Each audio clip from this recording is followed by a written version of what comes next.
The man accused in Tuesday's mass shooting on a subway train in Brooklyn appeared before a federal judge today on terrorism charges. And we are learning more about the prosecution's case tonight. CBS 2's Cory James has the story. And the alleged mass shooter who was arrested at the smoke and beer shop right behind me, in front of it rather, is no longer a free man walking the streets. In fact, he's being held without bail until his trial. The man who was on New York City's most wanted list officially charged with the federal count of enacting terror. 62-year-old Frank James sat in court Thursday, just one day after the nearly 30-hour manhunt for him ended. The statute is titled Terrorism and Other Violent Attacks in Mass Transportation. At the height of Tuesday morning's commute, prosecutors say James got on a Manhattan-bound N train in Sunset Park, Brooklyn, set off smoke bombs and opened fire.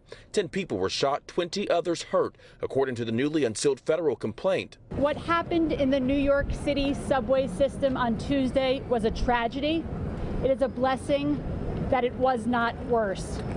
We are all still learning about what happened on that train, and we caution against a rush to judgment.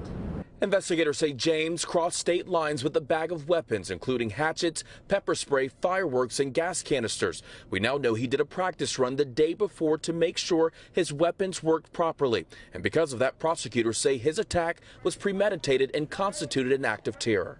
Why did you target Sunset Park? Outside the 9th Precinct Wednesday, James had no words when asked why. He was taken to the FBI headquarters, where he was then taken into federal custody. What we do know is this. Yesterday, Mr. James saw his photograph on the news. He called Crime Stoppers to help. He told them where he was. And all of the victims in that shooting survived. In the East Village, Cory James, CBS 2 News. And we have continuing coverage of all the developments on the subway mass shooting. You can find it all at cbsnewyork.com.